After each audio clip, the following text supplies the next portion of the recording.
안녕하세요. TV중학과학 3학년의 장은경입니다. 우리는 지난 시간까지 완두와 분꽃에서 일어나는 그런 유전 현상에 대해서 공부했는데요. 오늘은 사람에서 나타나는 유전 현상에 대해 살펴보려고 합니다. 특히 남녀 공통으로 가지고 있는 성염색체에 의해서 나타난 유전 현상과 남녀 서로 다르게 가지고 있는 성염색체에 의해 나타나는 유전 현상, 이 둘로 나누어서 살펴보도록 할게요. 여러분들 교재는 211쪽이고요. 준비되셨으면 같이 시작해 볼게요.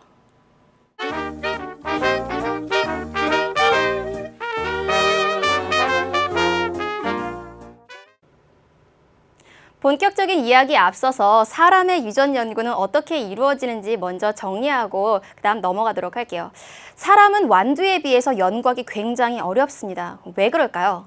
사람은 우선 한 세대가 굉장히 깁니다. 이때 말한 세대라고 하는 것은요, 자손이 자라서 그 다음 자손을 낳게 되는 경우 그 기간을 얘기하는데요. 보통 사람 같은 경우는 한 세대가 30년 정도에 해당합니다. 따라서 어떤 유전 현상이 나타났는지 나타나지 않았는지 관찰하기가 너무 긴 시간이 소요된다는 거죠. 두 번째로는요, 자손의 수가 그리 많지 않다는 겁니다. 한 번에 1명 또는 2명 정도 낳지요. 그래서 자손 수가 많지 않아서 통계 처리하는 데 굉장한 어려움이 있습니다. 뿐만 아니라 사람에서 나타나는 여러 가지 형질들이 대립 형질처럼 이렇게 뚜렷하게 그런 형질들이 극명하게 구별되지 않습니다. 대비가 되지 않아요. 대립 형질이 뚜렷하지 않다는 그런 단점이 있고요.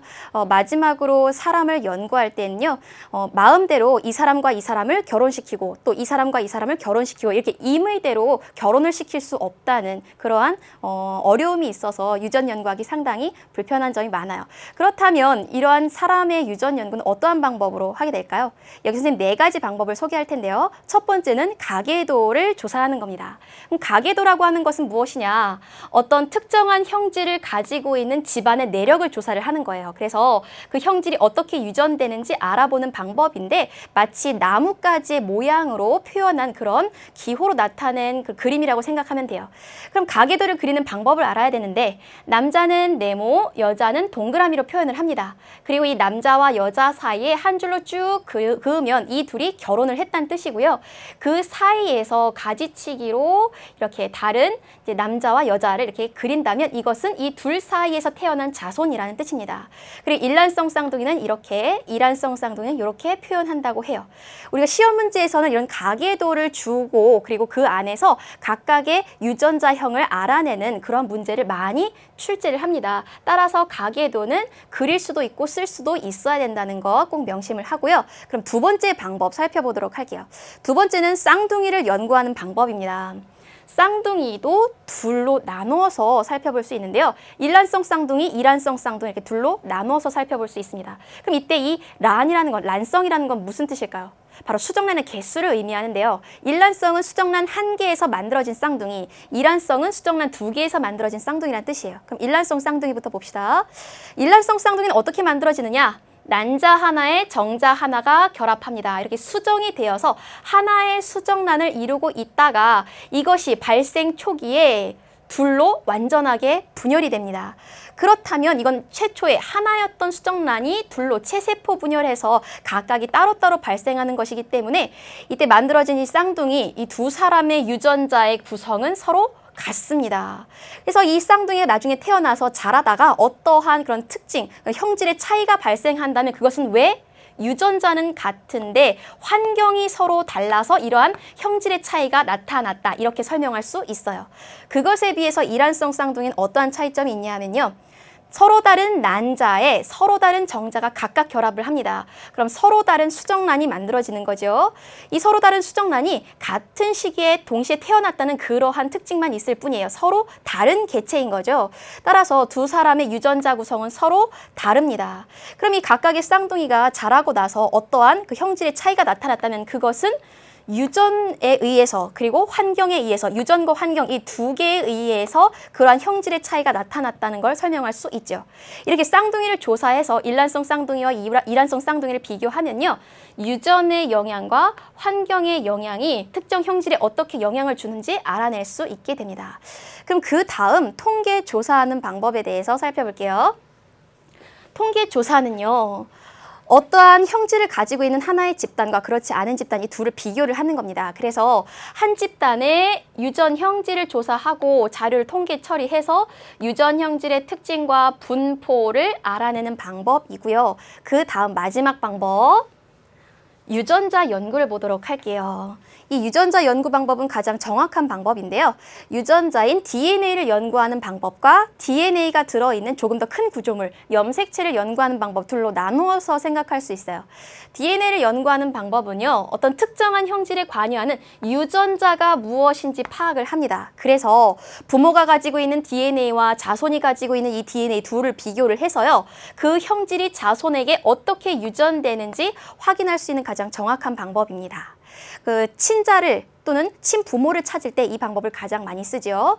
다음 두 번째는요, 염색체 연구인데요. 염색체의 개수, 염색체의 모양, 염색체의 크기 이러한 것들을 분석을 해서 이러한 수와 모양, 크기 이러한 것들이 이상이 있는지 그리고 그것에 의해서 어떠한 유전병이 나타나는지 진단을 할 수 있는 방법입니다. 이러한 네 가지 방법으로 사람에 대한 유전을 연구를 하게 돼요. 그럼 이제 본격적으로 남녀 공통으로 가지고 있는 상염색체에 의해 나타나는 유전 현상을 살펴보도록 할게요. 상염색체에 의한 유전도 둘로 나눌 수가 있어요. 한 쌍의 대립 유전자에 의해서 유전되는 경우와 여러 쌍의 유전자에 의해 유전되는 그런 현상 둘로 나눌 수가 있는데 이 중에서 한 쌍의 대립 유전자에 의해 유전되는 경우 요걸 먼저 살펴보도록 할게요. 남자와 여자 모두 공통적으로 44개, 22쌍의 상염색체가 있습니다. 그럼 상염색체는 남자, 여자 모두 다 가지고 있기 때문에 이 상염색체에 어떤 유전자형이 있다면 남자에게도 나타날 수 있고 여자에게도 나타날 수 있겠죠. 이때 남자, 여자 성별과 관계없이 발생하는 빈도가 같을 겁니다. 그 이유는 상염색체에 이 유전자가 있기 때문이죠. 그리고요, 그 중에서도 한 쌍의 대립 유전자에 의해 유전되는 경우는요, 우성과 열성이 뚜렷하게 구별됩니다. 그러니까 대립 형질이 아주 뚜렷하게 구별되어서 우리가 구별하기가 쉽다는 거죠. 그렇다는 것은 다시 말하면 시험에 잘 출제될 수 있다는 겁니다. 그래서 이러한 유전은요, 멘델의 법칙에 따라서 우리가 시험에 자주 출제를 하고요. 그리고 그렇다는 거 여러분들 알아두시고요. 그럼 그러한 내용, 예를 한번 살펴보도록 할게요. 여기 굉장히 많은 예가 있는데 여기에 이마선 모양은 V자형인 경우에도 있고 또는 이렇게 일자형인 경우도 있어요. 엄지의 모양은요, 이렇게 굽은 형태도 있고요, 굽지 않은 형태 있고요.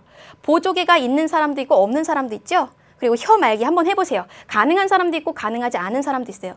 눈꺼풀이 쌍꺼풀인 경우도 있고 외꺼풀인 경우도 있고요.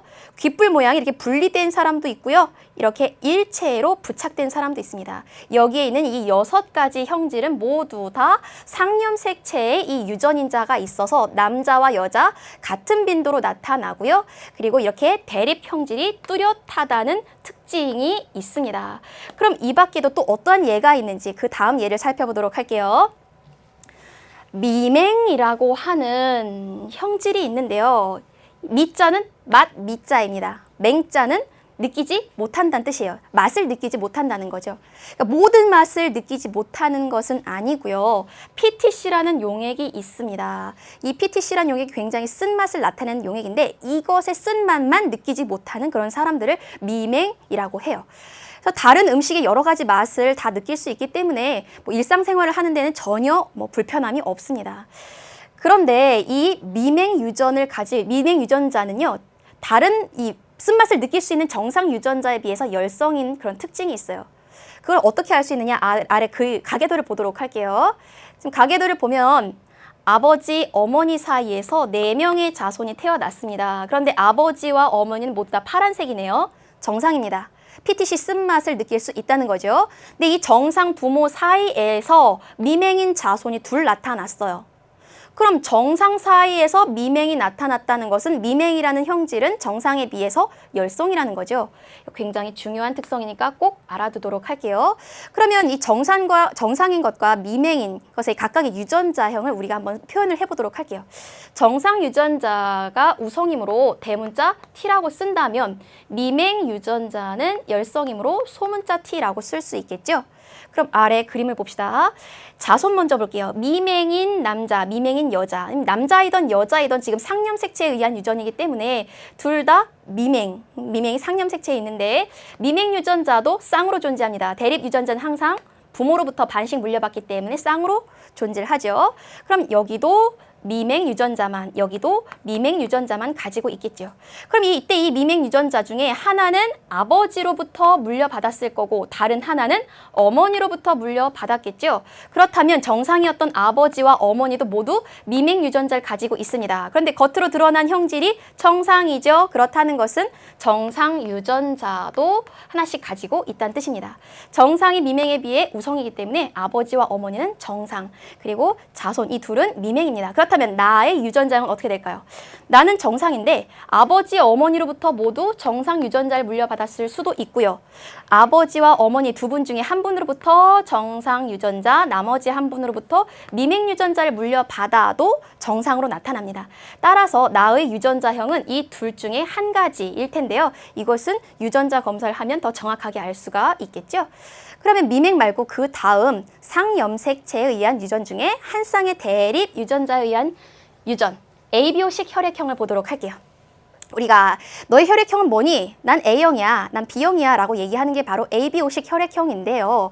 ABO식 혈액형의 표현형은 총 4가지죠. 여러분들 잘 알고 있습니다. A형, B형, AB형, O형 이 4가지의 표현형으로 나타나는데 이것을 결정하는 유전자는 신기하게도 3개입니다. 어떠한 특정한 형질을 결정하는 대립 유전자는 항상 2개씩 존재했죠. 근데 여기는 3개의 유전자가 관여를 해요. 어떤 유전자? A 유전자, B 유전자, O 유전자가 이 혈액형을 결정합니다. 이 중에서 둘씩 짝을 이루어서 어떠한 혈액형이 나타나는지 표현형을 결정하게 되는데요. 2개의 대립 유전자가 쌍을 이루는데 이때 특이한 성질이 있습니다. A 유전자와 B 유전자는 우열관계가 없어요. 그런데 이것은 O 유전자에 비해서 우성입니다. 굉장히 중요한 특성이니까 꼭 알아두도록 할게요. 그러면 각각의 혈액형별로 어떠한 유전자 구성을 갖는지 살펴보도록 할게요. A형 같은 경우는요. 아버지로부터 어머니로부터 모두 A 유전자를 물려받은 경우에 A형으로 나타납니다. 또는 두 분 중에 한 분으로부터 A 유전자, 나머지 한 분으로부터 O 유전자를 물려받아도 A형으로 나타납니다. 그것은 A 유전자가 O 유전자에 비해서 우성이기 때문이죠.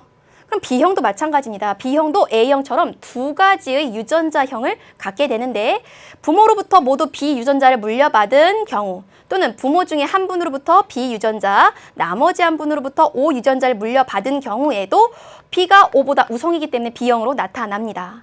근데 AB형은요. A 유전자, B 유전자 각각 하나씩 물려받았을 경우에 A, B 둘 사이 우열관계가 없지요. 그래서 AB형으로 그대로 나타나게 되고요. 그렇다면 O형은요. 열성 유전자인 O 유전자만 둘 다 물려받았을 때에만 O형으로 나타나게 됩니다. 그러면 이것과 관련된 재밌는 가계도 하나 보도록 할게요. 여기 지금 아버지와 어머니 사이에서 4명의 자손이 태어났습니다. 그런데 신기하게도요. 4명의 자손이 모두 다 혈액형이 달라요. O형, A형, B형, AB형 서로 다 혈액형이 다르죠? 어떻게 이게 가능할까요? 이러한 서로 다른 4종류의 혈액형이 나타나기 위해서는 한 부모는 반드시 A형, 다른 한 부모는 반드시 B형일 때에만 이러한 일이 생깁니다. 그것도 A형인 아버지 AO 유전자, B형인 경우에는 BO 유전자를 가지고 있을 때에만 이렇게 4종류의 자손이 태어날 수 있어요. 왜 그런지 볼게요. 첫 번째 첫째네요. 누나는 지금 O형입니다. O형이라는 건 O 유전자만 2개 가지고 있다는 거죠. 그렇다면 이 2개 중에 하나는 아버지로부터, 나머지 하나는 어머니로부터 물려받았기 때문에 O형이 되는 거고요. A형이 나타난 둘째는요. 아버지로부터 A 유전자, 어머니로부터 O 유전자를 물려받았기 때문에 A형이라는 표현형으로 나타나고요. 셋째, B형입니다. 이것은 어머니로부터 B 유전자, 아버지로부터 O 유전자를 물려받아서 B형으로 나타났고요.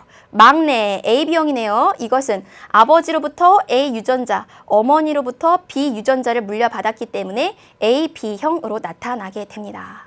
이렇게 지금까지 우리는 한 쌍의 대립 유전자에 의한 유전에 대해서 살펴봤어요. 그러면 상염색체에 어떤 형질을 결정하는 유전인자가 있지만 한 쌍이 아니라 여러 쌍의 대립 유전자가 유전에 관여하는 경우를 살펴보도록 할게요. 여러 쌍의 대립 유전자에 의한 유전을 우리가 다인자 유전이라고 합니다. 이것의 특징은요, 대립 형질이 뚜렷하지 않습니다. 그리고 표현형이 굉장히 다양합니다. 예를 들어서 사람의 키, 피부색, 몸무게 등등이 있는데 사람의 키 한번 생각해 볼게요. 사람의 키는 큰 키와 작은 키 이렇게 둘로 나눠지나요? 그렇지 않죠? 키가 큰 사람과 키가 작은 사람이 있다면 그 사이에 무수히 많은 급간의 여러 가지 다양한 키를 갖는 사람들이 있죠. 뿐만 아니라 여기 지금 그래프로 나타난 피부색도 마찬가지입니다. 지금 가로축은요, 피부의 색이고요. 세로축은 그 색에 해당하는 사람의 수입니다. 피부색이 옅을 수도 있고 진할 수도 있어요. 근데 옅고 진한 이 사이에 무수히 많은 다양한 색의 피부색을 가진 사람들이 있어요. 그 사람들의 수를 이렇게 그래프로 나타냈더니 이러한 모양이네요. 즉 피부색에 대해서 대립 형질이 뚜렷하지 않고 표현형이 굉장히 다양합니다. 특히 이 피부색 같은 경우는요, 세 쌍의 대립 유전자가 이 피부색을 결정한다고 해요. 그러니까 한 쌍의 대립 유전자에 의한 유전보다 훨씬 더 복잡하다는 걸 알 수가 있죠. 그래서 시험에는 한 쌍의 대립 유전자에 의한 유전이 주로 출제된다는 거 팁으로 알아두시고요. 그럼 지금까지 배운 내용을 문제로 정리해 보도록 할게요. 첫 번째 218쪽 18번입니다. 그림은 어떤 집안의 미맹 유전자에 대한 가계도이다. 가와 나 사이에 미맹이면서 동시에 아들이어야 됩니다. 이런 미맹인 아들이 태어날 확률은 몇 %인가 라고 했습니다. 그러면 가와 나의 유전자형을 먼저 알아야 되겠죠. 이 중에 나 먼저 볼게요. 왜냐면 나가 미맹이기 때문에 더 찾기가 쉬워요. 나는 미맹입니다. 그렇다면 미맹 유전자만 2개 가지고 있겠죠. 열성인 미맹 유전자는 우성인 정상 유전자에 비해서 열성이기 때문에 이 미맹인 경우는 항상 열성 유전자 2개를 가지고 있죠. 다음 가를 볼게요. 정상입니다. 정상이라면 우선 정상 유전자 하나는 기본적으로 가지고 있을 거고요. 정상 유전자를 2개 가질 수도 있고 또는 두 번째 유전자는 미맹 유전자이어도 정상으로 나타나죠. 그럼 이 가의 유전자형을 정확하게 알기 위해서는 이 바로 윗세대에도 살펴봐야 됩니다. 가의 아버지가 미맹이었네요. 그렇죠? 가의 어머니는 정상이었습니다. 정상이니까 정상 유전자 하나와 나머지 유전자는 정상 유전자일 수도 있고 미맹 유전자일 수도 있죠. 그런데 지금 이 둘 사이에서 태어난 가의 누나를 보도록 할게요. 누나는 미맹입니다. 그렇다면 아버지로부터 미맹 유전자, 어머니로부터도 미맹 유전자를 물려받았다는 뜻입니다. 그럼 여기도 이제 유전자형이 명확해졌죠. 다시 그럼 다 가를 보도록 할게요. 정상 유전자는 누구로부터? 어머니로부터 물려받았을 겁니다. 그렇다면 아버지로부터 물려받은 미맹 유전자를 갖게 되죠. 이러한 유전자 구성이라는 걸 알 수가 있어요. 그럼 이들 사이에서 자손이 태어난다면 어떠한 자손이 태어날까요? 가는 정상 유전자, 미맹 유전자를 둘 다 가지고 있어요. 둘 중에 정상 유전자를 물려줄 수도 있고 미맹 유전자를 물려줄 수도 있습니다. 그런데 나는요, 가지고 있는 유전자가 미맹 유전자밖에 없어요. 미맹 유전자만 물려줄 수 있겠죠. 그러니까 정상인 것 하나 나올 때 미맹 하나, 이런 1대1의 비율로 자손이 나타난다는 걸 알 수 있어요. 그럼 이 두 가지 중에서 미맹인 자손이 나타날 확률은 2분의 1이죠. 여기서 끝나면 안 됩니다. 동시에 아들이어야 됩니다. 미맹 유전자는 상념색체에 있지만 아들, 딸과 같은 성별을 결정하는 건 성념색체이죠. 따라서 성념색체에 대한 그림을 또다시 그리도록 할게요. 여기다 그릴게요. 아버지는 남자입니다. X, Y 성념색체를 가지고 있고요. 엄마는 여자죠. XX 성념색체를 가지고 있어요. 그럼 이 둘이 결혼을 해서 어떤 자손을 낳게 될까요? 아버지가 가지고 있는 유전물질 중에 X염 색체를 물려줄 수도 있고 Y염 색체를 물려줄 수도 있어요. 또 엄마는 자신이 가지고 있는 건 X염 색체밖에 없죠. 따라서 딸 또는 아들이 태어납니다. 이때 아들이 태어날 확률은 2분의 1이 되겠죠. 그런데 미맹과 아들, 이게 동시에 일어나야 됩니다. 그래서 두 사건이 동시에 일어날 때의 확률은 둘을 곱하면 되죠. 따라서 4분의 1의 확률로 미맹인 아들이 태어날 수 있습니다. 그럼 이것을 퍼센트로 다시 바꿔보도록 할게요. 아래 답을 볼까요? 답은 몇 번이 되나요? 4분의 1은 25%가 되겠죠? 그래서 정답은 2번이 되겠습니다. 그럼 그 다음 문제 보도록 할게요. 여러분들 교재 218쪽 20번입니다. 표는 철순의 가족의 혐알기 가능 여부를 나타낸 것이다. 이에 대한 설명으로 옳지 않은 것은 혐알기는 상념색체에 존재하는 그런 유전자죠. 그렇죠? 그치, 여기에 표로 나타나 있는데 보기가 좀 어려워요. 가계도로 바꿔보도록 하겠습니다. 아버지가 있고요.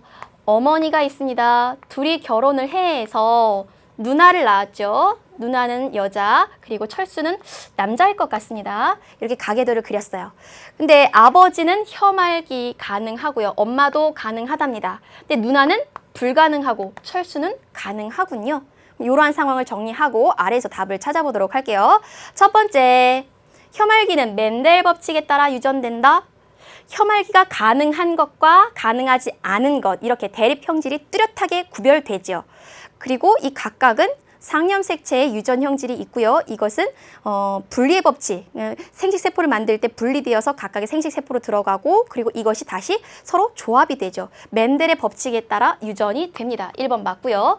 2번, 혀말기 유전자는 상념색체에 존재한다. 네, 상념색체에 존재합니다. 그렇기 때문에 남자나 여자에서 나타나는 비율이 일정합니다. 비슷비슷해요. 다음 세 번째, 혀말기는 한 쌍의 대립 유전자에 의해 유전된다. 네, 한 쌍의 대립 유전자에 의해 유전되면서 동시에 상념색체의 그 유전인자가 있는 경우에는 남녀에 나타나는 빈도가 같을 뿐만 아니라 그리고 대립 형질이 굉장히 뚜렷하죠. 그런 특징이 있죠. 그래서 3번도 맞는 말이고요. 다음 4번 보도록 할게요. 철수 아버지와 어머니의 혀말기 유전자형은 다르다. 이제부터 유전자형을 우리가 나타내 봐야겠군요. 그럼 혀를 말 수 있는 유전자를 대문자 R, 혀를 말 수 없는 유전자를 소문자 R이라고 할게요. 왜 이렇게 하냐면요. 어머니, 아버지는 둘 다 혀를 말 수 있어요. 혀를 말 수 있는 부모로부터 혀를 말 수 없는 자손이 태어났죠. 그럼 혀를 말 수 없는 이 유전인자는 열성이라는 거죠. 그래서 혀를 말 수 있는 것은 말 수 없는 것에 비해 우성이다. 이렇게 나타낼 수 있겠죠. 그러면 누나부터 보도록 할게요. 누나, 혀를 말 수 없습니다. 그럼 혀를 말 수 없는 유전인자만 2개 가지고 있는 거죠. 그럼 이것 중에 하나는 아버지로부터, 나머지 하나는 어머니로부터 물려받았을 겁니다. 그런데 아버지와 어머니는 둘 다 혀를 말 수 있죠. 따라서 혀 말 수 있는 유전자를 가지고 있습니다. 그럼 아버지와 어머니는 모두 다 혀를 말 수 있는 유전자와 말 수 없는 유전자를 갖는 유전자형이 서로 같다는 걸 알 수 있죠. 그래서 4번이 틀렸군요. 둘 다 유전자형은 같습니다. 다음 5번, 철수 동생이 태어날 때 혀말기가 불가능한 아이가 태어날 확률은 25%이다. 그럼 이 둘 사이에서 어떠한 자손이 태어날지 한번 그려봅시다. 아버지가 가지고 있는 유전물질 반, 어머니가 가지고 있는 유전물질 반을 물려줍니다. 그러면 어떠한 자손이 태어날 수 있을까요? 우선 아버지로부터 가능한 유전자, 어머니로부터도 가능한 유전자를 물려받은 경우, 아버지로부터 가능한 유전자, 어머니로부터 불가능한 유전자를 물려받는 경우, 또 아버지로부터 불가능한 유전자, 어머니로부터 가능한 유전자를 물려받는 경우, 양쪽 부모로부터 불가능한 유전자만 물려받는 경우 총 4가지가 있죠. 이 중에서 셋은 혀를 말 수가 있어요. 그것에 비해 하나는 혀를 말 수 없죠. 그럼 넷 중에서 하나에 해당하게 혀말기가 불가능 아이가 태어납니다. 따라서 확률은 4분의 1, 퍼센트라면 25% 맞지요. 그래서 답은 4번이 되겠습니다. 그럼 그 다음 문제 풀어보도록 할게요. 219쪽 22번입니다. 그림은 ABO식 혈액형에 대한 가계도를 나타낸 것이다. 이에 대한 설명으로 옳은 것은? 이라고 되어 있습니다. 아래 보기를 보면서 하나씩 맞춰보도록 할게요. 첫 번째, 대립 유전자 A는 대립 유전자 B에 대해 우성이다. 만약에 그렇다면 A 유전자와 B 유전자가 같이 있을 때에는 A형으로 나타나겠죠. 근데 여기 보니까 AB형도 있습니다. AB형이 나타난다는 것은 A와 B 사이에는 우열관계가 없다는 거죠. 따라서 1번 틀립니다. 다음 2번. 가의 ABO식 혈액형 유전자형은 55이다. 가는 O형입니다. O 유전자는 A, B 유전자에 비해 열성이죠. 그렇다면 이것이 O형으로 나타나려면 가는 부모로부터 O 유전자만 물려받았을 경우에만 가능하겠죠. 따라서 2번이 맞는 설명이고요. 3번 볼게요. 나와 다의 ABO식 혈액형 유전자형은 서로 다르다. 나, 다를 살펴보도록 합시다. 나, 다 둘 다 B형입니다. 그럼 나 먼저 볼까요? 나는 B형인데요. BB 유전자를 가지고 있어도 B형이에요. 또 BO 유전자를 가지고 있어도 B형입니다. 둘 중에 어떠한 유전자형을 가지고 있는지 아직은 몰라요. 그런데 남편은 A, B 유전자를 가지고 있는 AB형입니다. 이 둘 사이에서 자손이 태어났어요. 근데 라를 볼게요. 자손이 A형입니다. 그럼 A형이라면 A 유전자는 누구로부터? 아버지로부터 물려받았겠죠. 그럼 나머지 유전자 하나는 엄마로부터 물려받아야 되는데 A형이 되려면 이 두 번째 유전자도 A이던지 아니면 O여야겠죠. 그런데 나는 A 유전자는 가지고 있지 않아요. 따라서 나의 유전자형은 B5이고 여기로부터 O 유전자를 물려받아서 라의 혈액형이 A형이라는 걸 알 수가 있게 되죠. 그러면 라와 다, 아직도 멀었네요. 다 B형 볼게요. 이 다도요, B형인데 B 유전자는 하나 가지고 있을 거예요. 근데 BB인지 BO인지 알 수가 없어요. 그렇다면 그 윗세대를 봐야죠. 그 윗세대의 아버지를 보니까 B형인데 이 아버지 또한 BB인지 BO인지 알 수가 없어요. 근데 몰라도 돼요. 왜냐하면 다가 B형이 나타난 이유는 아버지로부터 B 유전자를 물려받았기 때문이에요. 그렇다면 엄마로부터는 O 유전자를 물려받았죠. 따라서 나와 다의 유전자형은 같습니다. 그래서 이 뒷부분이 틀렸네요. 3번 틀리고요. 다음 4번 보도록 할게요. 나는 라에게서 대립 유전자 B를 물려주었다. 나는 라에게 O 유전자를 물려줬죠. B가 아닙니다. 4번 틀리고요. 5번 다와 라 사이에 O형인 자녀가 태어날 확률은 50%이다.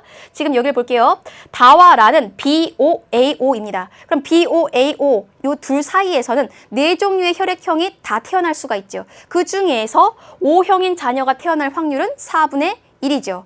따라서 50%가 아니라 25%가 되겠습니다. 정답은 2번이 되겠습니다.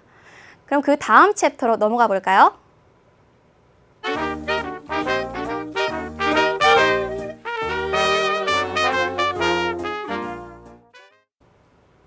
그럼 이제부터 성염색체의 어떤 유전 형질을 결정한 유전자가 있는 경우에 그것이 어떻게 유전되는지 살펴보도록 할게요.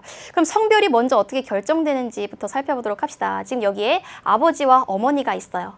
아버지와 어머니는 모두 다 사람이기 때문에 46개의 염색체를 가지고 있는데 그 중에서 44개는 남녀 공통으로 들어있는 상염색체, 나머지 2개의 염색체가 성별을 결정하는 성염색체이지요. 그런데 어머니는 XX 성염색체를 가지고 있고요. 아버지는 XY 성염색체를 가지고 있습니다.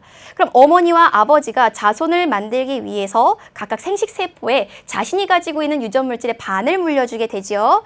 그럼 어머니는 상염색체 44개 중에 22개, 그리고 성염색체는 X만 가지고 있죠. 이 둘 중에 하나, X만 물려주게 됩니다. 따라서 난자에는요, 모두 다 X염색체가 들어있는 그런 난자만 만들 수 있어요. 그것에 비해서 아버지가 만드는 정자는요, 자신이 가지고 있는 44개의 상염색체 중에 반, 22개 물려주고요. 성염색체는 X 그리고 Y 두 종류를 가지고 있죠. 이 둘 중에서 X염색체를 물려줄 수도 있고요. Y염색체를 물려줄 수도 있습니다. 따라서 정자는 두 종류의 성염색체를 갖는 정자가 만들어져요. 그러면 이때 이 정자 중에서 X염색체를 갖는 이 정자와 난자가 결합을 하면 여자, 딸이 되는 거고요. 그리고 이 Y염색체가 들어있는 이 정자와 난자가 결합하게 되면 XY 성염색체를 갖는 남자, 아들이 태어납니다. 이때 딸이 태어날 확률, 아들이 태어날 확률은 각각 2분의 1, 2분의 1씩이죠. 이렇게 성염색체는 사람마다 2개씩 한 쌍 들어있습니다. 근데 이때 이 성염색체에 어떤 유전인자가 들어있다면 남녀에 따라 발생하는 빈도가 다르게 됩니다. 그럼 이제부터 우리 둘로 나누어서 살펴보도록 할게요. 성염색체는 총 2종류가 있죠. X염색체와 Y염색체가 있습니다. 어떠한 유전인자가 이 X염색체에 있게 되는 경우 그러한 유전을 반성유전이라고 하고요. 어떠한 유전인자가 이 Y 성염색체에 있을 경우에는 한성유전이라고 합니다. 이렇게 둘로 나누어서 살펴보도록 할게요. 그럼 첫 번째, 반성유전에 대해서 먼저 알아보도록 할게요. 어떠한 특정한 형질을 갖는 유전자가 X염색체에 있을 때 이러한 유전을 반성유전이라고 합니다. 근데 이 X염색체는 남자에게도 있고 여자에게도 있죠. 따라서 남자, 여자 모두에게 나타나는데 이 중에서 남자에서 나타날 확률이 여자에서 나타날 확률보다 훨씬 더 많습니다. 그 이유가 뭔지 반성유전의 가장 대표적인 예인 색맹을 통해 살펴보도록 할게요. 생맹이라고 하는 것은 색을 잘 구별하지 못하는 그러한 특성을 생맹이라고 해요. 근데 이러한 생맹은요, 색을 잘 구별할 수 있는 그런 유전자에 비해서 열성인 특징이 있습니다. 그럼 아래에서 남자와 여자로 나누어서 한번 살펴보도록 할게요. 정상인 남자는 XY 성염색체 중에 이 X 성염색체에 정상 유전자가 들어있고요.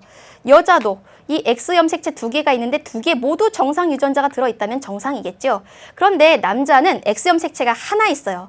근데 하필이면 이 하나 가지고 있는 X염색체에 생명 유전자가 들어있으면 이 사람은 생명이 됩니다. 근데 여자는요, X염색체가 두 개 있죠. 그래서 이 두 개의 X염색체 모두 생명 유전자가 들어있을 경우에만 생명이 됩니다. 그럼 여자는 한 가지 경우가 더 있죠. 하나는 정상 유전자가 들어있고 나머지 하나는 생명 유전자가 들어있는 경우. 이 경우를 우리가 보인자라고 하는데 보인자는 여자에서만 나타나고요. 겉으로 드러나는 그런 표현형은 정상이라고 할 수 있습니다. 따라서 남자는 X염색체가 하나만 있습니다. 그렇기 때문에 이 하나의 X염색체에 어떤 유전 형질을 결정한 유전자가 들어있으면 바로 그런 형질이 드러나죠. 그래서 남자가 여자보다 발생 빈도가 더 높다는 특징이 있습니다. 그러면 생명에 대한 그 다음 그림을 살펴보도록 할게요. 지금 여기에 세 부부가 있습니다. 첫 번째 부부는요, 아버지, 어머니 모두 생명에 대해서 정상인 부부예요. 그렇다면 이들 사이에서는 정상인 딸, 정상인 아들이 태어나겠죠. 다음 두 번째 부부를 보면요, 아버지가 생명입니다. 그리고 엄마는 보인자예요. 그랬더니 이 둘 사이에서 태어나는 자손은 딸 중에 반은 생명, 아들 중에도 반은 생명입니다. 즉, 생명인 자손이 태어날 확률이 2분의 1, 50%나 됩니다. 이 중에서 우리가 유의 깊게 주의해서 살펴봐야 될 것은요, 아버지가 가지고 있는 이 생명 유전자를 딸이 물려받는다는 거예요. 왜냐하면 딸은 X염색체 두 개를 가지고 있는데 이 둘 중에서 반드시 하나는 아버지로부터, 다른 하나는 엄마로부터 물려받죠. 따라서 아버지가 가지고 있는 이 생명 유전자는 딸에게 유전이 됩니다. 그래서 아버지가 생명이라면 딸은 생명 유전자를 가진다는 특징이 있어요. 다음 세 번째 부부를 보도록 할게요. 세 번째 부부의 남편은, 아버지는 정상입니다. 그것에 비해서 엄마는 생명이죠. 그랬더니 자손 중에 반이 생명입니다. 근데 여기서 주의할 점은 딸은 생명은 아닌데 아들은 모두 다 생명이죠. 아들은 X염색체를 엄마로부터, Y염색체를 아빠로부터 물려받습니다. 그렇기 때문에 어머니가 생명이면 아들은 반드시 생명이란 이런 특징이 있습니다. 이 특징 꼭 알아두도록 할게요. 그럼 그 다음 그림 보도록 합시다. 가계도인데요. 이 가계도를 보면 무엇을 알 수 있냐 하면요, 지금 남자가 총 7명이 있어요. 이 7명의 남자 중에서 하나, 둘, 세 명이 생명입니다. 또 이 7명의 여자들이 있습니다. 이 7명 여자 중에서 한 명만 생명이에요. 이것을 통해서 무엇을 알 수 있느냐? 남자가 여자보다 발생하는 빈도가 더 크다는 걸 알 수 있어요. 남자, 여자 모두 나타나지만 남자에게서 많이 나타나는 이유는 그 유전인자가 바로 X염색체에 있기 때문이죠. 또 다른 것도 무엇을 알 수 있느냐? 7번과 8번 정상인 두 부부 사이에서 생명인 자손이 태어났습니다. 이것을 통해서 무엇을 알 수 있느냐? 생명 유전자는 정상 유전자에 비해 열성이라는 걸 알 수 있습니다. 그럼 반성 유전의 그 다른 예를 살펴보도록 할게요. 혈우병이라고 하는 병이 있는데요. 한번 출혈이 일어나게 되면 응고가 되지 않아서 계속 이렇게 출혈이 일어나는 이런 병이에요. 근데 이 혈우병을 일으키는 유전자는 정상 유전자에 비해서 열성이고요. 이것은 X염색체 위에 이 유전자가 있다고 합니다. 근데 혈우병 유전자가 들어있는 이 X염색체를 두 개 가진 경우 여자가 되겠죠. 이러한 경우에는 발생 도중에 뱃속에서 유산이 됩니다. 그래서 태어난 혈우병 환자의 대부분은 남자라는 특성이 있어요. 그럼 그 다음 한성 유전을 살펴보도록 할게요. 한성 유전이라고 하는 것은 어떠한 형질의 유전자가 이번에 X가 아닌 Y염색체에 있는 겁니다. 그럼 Y염색체는 남자만 가지고 있죠. 그래서 남자에게서만 나타나는 유전 현상이라고 할 수 있어요. 대표적인 예가 귓속털 과다증이라고 하는 건데요. 귓속에서 털이 길게 자라는 그러한 형질입니다. 아버지가 이러한 형질을 가지고 있다면 아들은 반드시 이 형질을 나타내게 됩니다. 그럼 지금까지 배운 내용 문제로 점검해 보도록 할게요. 여러분들 교재 219쪽 24번입니다. 생명유전에 대한 설명으로 옳지 않은 것은 첫 번째, 반성유전을 한다. 그렇죠. 생명유전자는 X 성염색체에 있죠. 반성유전을 합니다. 두 번째, 생명형질은 열성이다. 그렇죠. 정상인 부모 밑에서 생명인 자손이 태어납니다. 따라서 생명은 열성이라는 거 알 수 있고요. 세 번째, 생명유전자는 X염색체에 있다. 그래서 남자와 여자 둘 다 나타나지만 남자에게서 훨씬 더 많은 빈도로 나타나는 반성유전을 하고요. 네 번째, 어머니가 생명이면 딸은 반드시 생명이다. 딸이 생명이려면 아버지와 어머니로부터 모두 X 성염색체의 생명 유전자가 들어 있어야만 돼요. 따라서 아빠, 엄마가 모두 다 생명인 경우에만 딸이 생명이죠. 그럼 이걸 고쳐야겠습니다. 어머니가 생명이면 누가? 딸이 아니라 아들이 반드시 생명이죠. 왜냐하면 아들이 가지고 있는 이 X염색체는 반드시 어머니로부터 물려받기 때문입니다.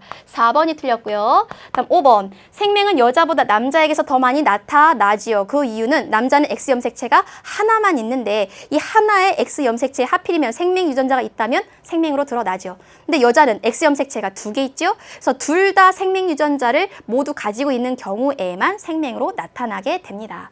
따라서 정답은 4번이 되겠습니다. 그럼 그 다음 문제 풀어보도록 할게요. 여러분들 교재 219쪽 26번입니다. 그림은 어떤 집안의 유전병 A에 대한 가계도를 나타낸 것이다. 유전병 A의 유전자는 성염색체인 X염색체에 있다. 그렇다면 이건 반성유전을 한다는 뜻이죠. 남녀 모두 나타나긴 하지만 특히 남자에게 주로 많이 나타나는 그러한 유전병이라는 겁니다. 구성원 기억과 니은의 체세포에 있는 유전병 A 유전자의 DNA 양을 옳게 나타낸 것은 이라고 말이 굉장히 어렵게 되어 있어요. 하지만 이 유전자 구성, 유전자형을 알면 바로 문제를 해결할 수 있어요. 그럼 이제부터 이 4명의 유전자형을 한번 생각해 보도록 합시다. 아빠와 엄마가 결혼을 했어요. 그런데 아빠가 유전병 A를 가지고 있는 남자라고 합니다.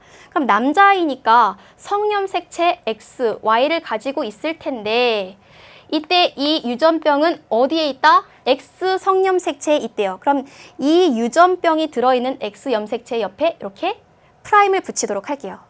그리고 이들 사이에서 자손이 태어났는데 니은도 남자이지요. 그런데 유전병을 똑같이 가지고 있습니다. 그럼 아빠와 유전자 구성이 같을 겁니다. 그러면 이 니은은 X염색체를 누구로부터? 엄마로부터, Y염색체를 아빠로부터 물려받았을 겁니다. 따라서 이 유전병 유전자가 들어있는 X염색체는 엄마로부터 물려받은 걸 알 수 있어요. 그런데 엄마는 정상이죠. 정상이라고 하는 것은 정상 유전자가 들어있는 X염색체를 반드시 포함한다는 겁니다. 즉, 엄마는 보인자라는 거죠. 그리고 아들은 이 유전자를 가지고 있는 그런 자손이라는 걸 알 수가 있어요. 그러면 이 세 번째 이 사람은 알 필요가 없이 이 기억과 니은 둘을 비교해 봅시다. 이 기억과 니은을 보면요. 어머니는 성염색체 2개 중에 하나에만 이 유전병을 결정하는 유전자가 들어있어요. 아들도 2개의 성염색체 중에서 하나의 성염색체에만 이 유전병 A의 유전자가 들어있습니다. 따라서 엄마에게 들어있는 유전병 DNA 양과 아들에게 들어있는 유전병 DNA 양이 같겠죠? 그래서 그림에서 A와 B의 그 유전자 양이 같은 것을 답으로 골라내면 되겠습니다. 그럼 아래 보기를 보도록 할까요? 1번에서 바로 답이 나왔군요. 답이 1번이 되겠고요. 2번은 양 서로 다르고 3번도 양이 서로 다릅니다. 다음 4번, 5번을 볼까요? 4번, 5번을 보면 니은과 기억이 서로 유전병의 그 유전자가 없다라고 잘못 표현되어 있죠. 따라서 정답은 1번이 되겠습니다. 오늘은 사람에서 나타나는 유전 현상에 대해서 공부했는데요. 다음 시간에는 오랜 시간 동안 생물이 서서히 변하는 진화에 대해서 공부하도록 하겠습니다. 오늘도 고생 많으셨어요. 다음 시간에 다시 만날게요. 여러분 안녕.